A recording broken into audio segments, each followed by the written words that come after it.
All right, welcome back, everyone. It's John with Ring King Insights. Wanted to do a special update on SanDisk, SNDK. It is Sunday, September 14th, 2025. Before we dive in, remember that all the videos are for educational purposes only, and that Ring King Insights is not a registered investment advisor. Okay, so this video is really about trade management and how are we going to handle the SanDisk trade. This is the stock of the month and also was on the focus list for the Cloudburst members. So many people in the membership have a position, including myself. I have a 15% size position myself. So let's look at this and break it down. The real question is, when you get your hands on a potential big winner, then what do? How do you use trade management to guide you to try and capitalize on the opportunity? So we're going to talk this through carefully. Now, we had a massive breakout. That was key signpost number one for those of you that have taken the key signpost model book course. We triggered Bill's 8-week hold rule in only 2 weeks. This was the third week that we've completed with the trade. That was key signpost number two. And I remember, Bill would always say when you go to a workshop over the years, he would say, when you have your hands on something, a stock that has real potential, you don't want to follow it up. And obviously, stocks that can trigger the 8-week hold rule are telling us that this might be a special situation. So I always hear Bill's voice saying, don't follow it up. He goes, you could miss a real big opportunity. I will say over the years, you're going to follow a whole bunch of them up. It's just not that easy. It's not that easy to capitalize on a big trade and have good size. So don't feel bad if you followed them up before. I followed up numerous model books by either being emotional when I was trading 10, 15 years ago, or not following my rules, or just not knowing what to do. So this video is going to talk about how we're going to approach this situation here and how are we going to be strategic. So it's all about trade management now. We have a position and it's got good cushion. The trade is up almost 77%. So we always want to try to use rules, if possible, to help guide us. And we can also use the key signpost research. So those of you that have taken the course and got the model book on key signposts, we can use that information to help us with how to handle this trade. As I mentioned, the signposts were set up for this situation. And we also want to be strategic. We don't want to be emotional. We don't want to be gambling. We want to be strategic and have purpose for how we're going to manage the trade. So I wanted to go back and start and reinforce a concept. And this concept is in the GMU Extras in the Sun Shower series, there is a short video with a hack. It's called the 3 most important weeks in the base. This is to quickly help you analyze a base. When we're all pressed for time, you say, well, I don't have the time to go through every single bar in the base. But you have to know, is the stock under accumulation or distribution? And so this hack that I've used helps you do this really quickly. And the way we do that, if you haven't watched the video, I encourage you to watch this 10-minute video for sure. Now, we want to look at the week in the base with the largest price spread, largest range. We want to look at the week with the biggest volume. And we want to look at the weeks at the bottom of the base. And one additional checkpoint is to look at how much progress does the stock make 3 weeks off the bottom. We like to see the stock get into the upper part of the basing structure. So what are they going to tell us? Are they positive signs or negative signs? So I have the weekly chart of SanDisk over here on the left, and this is the basing structure that we put the trade on. So let's look at this and see what these 3 hack parameters show. So let's look at this over here first. Weeks at the bottom of the base. What did we see?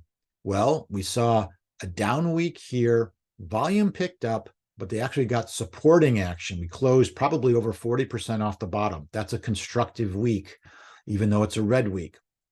Then we have The second week, we actually have an inside week. The range of this bar is nested inside of this range. And you can see we closed up just a little bit. It's a blue bar. Volume's kind of low still, so it's just kind of idling right there.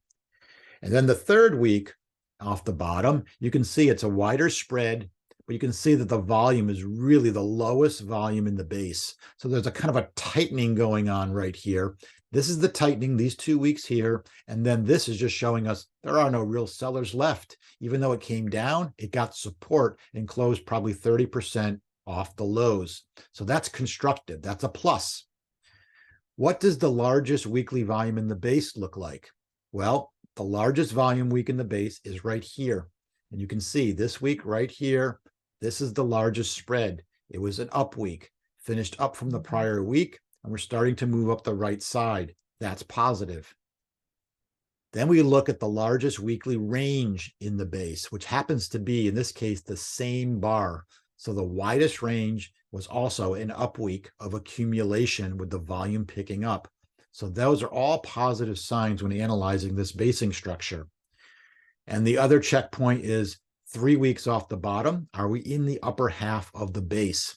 So I've actually looked at this, and you can see here that, you know, when you draw the high to low of this basing structure, we're well above the midpoint of this base. So only in 1, 2, 3 weeks, we're already well up in the upper half of the structure. So again, it passes that test. So this was a good quality basing structure. There's no guarantee it would actually work, but I wanted to put in motion so you can see how you can use this stuff. When I give you these tips and these little hacks, this is how you'd apply it when you're trying to really understand is a stock under accumulation or distribution. All right, now let's get into the strategy for the actual trade management. So a quick recap, you can see the explosive move higher. We reached green flag status in only a couple of days on massive volume. We've had a really powerful move. We've been up 8 days in a row and 4 gaps along the way. That is extremely powerful. And you would think that we'd be probably ready for a little bit of exhaustion here. The stock is up 77% from the breakout right here. Looks good. The question is, how are we going to handle it? What we're trying to do is we're trying to hold the stock for 8 weeks. We just completed week 3. So here's the 8-week mark. It's going to be right around October 28th. We're trying to get over here and see if we can get there by managing the trade properly. What I put out on, I think it was Wednesday or Thursday, I did put out an option to buy a put as a hedge. That is a put option that says, you know, if this stock is going to be exhausted and pull back, a put will give you some protection. The put will rise in value if the stock starts to correct, giving you a little bit of a buffer for giving back gains. Because if you're going to try and hold this to week number 8, you're going to probably have to go through some sort of pullback and give away some of your gains. So you have to really, really think about your mindset. Are you willing to give back gains?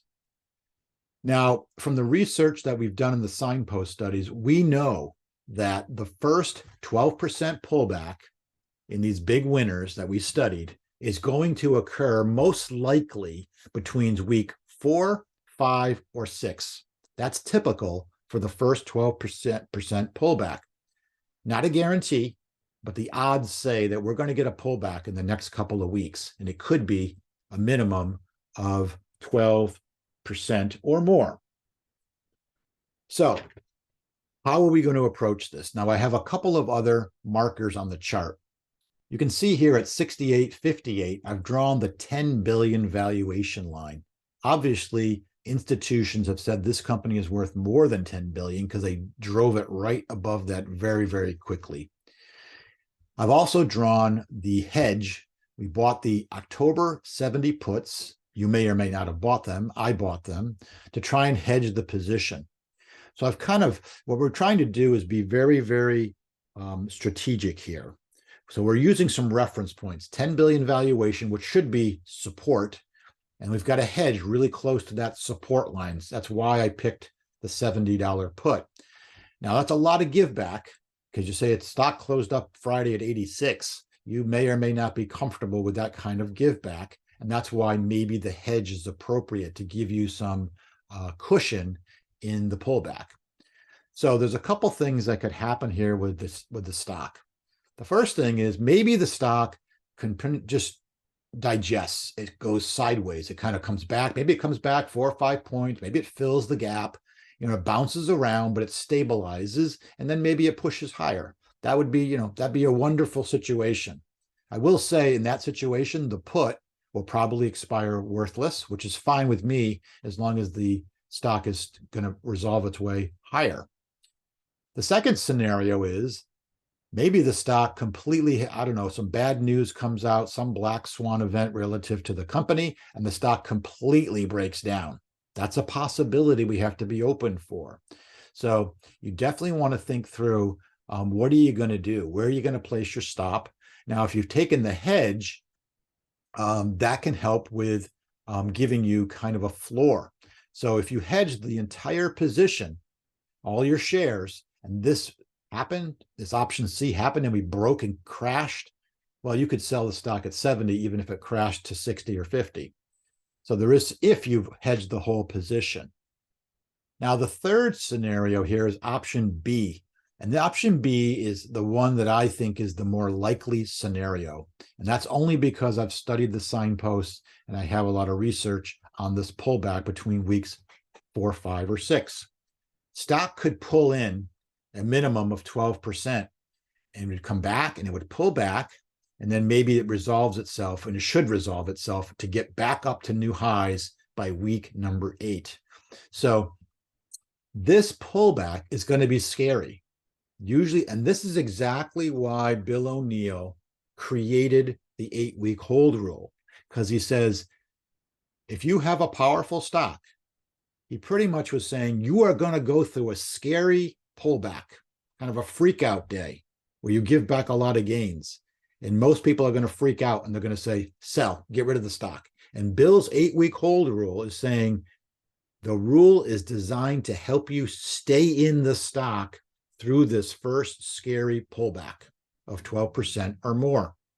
So that's what we're planning for. We're planning for the pullback to come down. I'm thinking it's going to come down somewhere between 68 and 73. I don't know if it's going to come down there in 1 or 2 days or 1 or 2 weeks. So that's just speculation on my part based on my experience and the research that I've done. But anything can happen. Option C could happen. So it's important right now when the market is closed on a Sunday for you to do the following. Plan ahead. There's a couple different ways you can handle this position. If you just say to yourself, this is a great gain, I want to take all my gains, there's nothing wrong with that. If you want to just say, look, I'm going to book a 77% profit, feels good, I want the gains, and I'm going to move on.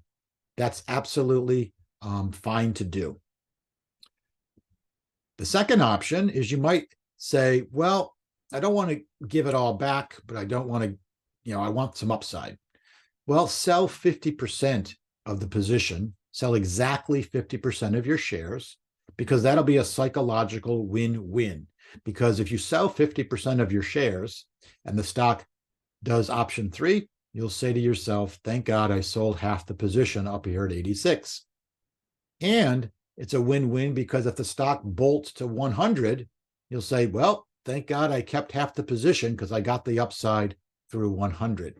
So that's a good psychological win-win, but you got to sell exactly 50%. Don't sell 40% or 60%, use 50.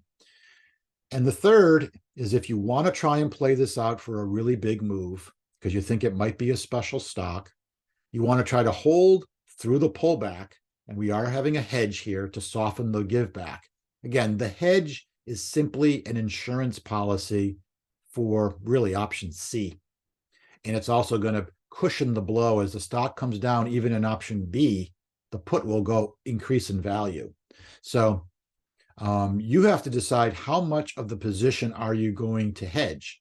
If you have 100 shares, one contract, you'll be fully hedged. If you own 1,000 shares, then you got to buy 10 of these put contracts to be fully hedged. Or maybe you decide, I only want to hedge half the position, and you're going to buy 5 contracts of 500 shares. So everybody has a different size position. Everybody has to decide how much they want to hedge. Or if you don't want to hedge at all because options are intimidating to you, there's nothing wrong with that either. Forget about the put option and just decide how you're going to handle the position when it does inevitably pull back. If you want to keep your own stop that you're comfortable with, to say, look, I'm going to give it a little bit of room, but I'm not going to give it too much, then you set a stop where you think is appropriate. Again, I mentioned I'm trying to play this out. I want to get to week 8. I do have a full hedge in place for this stock.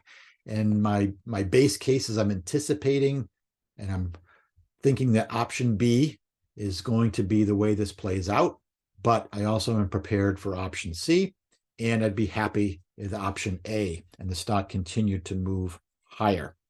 So that's a lot to consider, but you really don't want to foul up the trade by not knowing what to do and getting emotional, because a sharp pullback will scare the bejesus out of people. And usually when you're emotional, you don't make the right decision. So lots to consider there this week. So give it some thought and be prepared and strategic about how you're handling SanDisk. All right, that's the special update on SanDisk. I hope you enjoyed that. If you have any comments or questions, just send them to me at rainkinginsights.com. Thanks, everybody.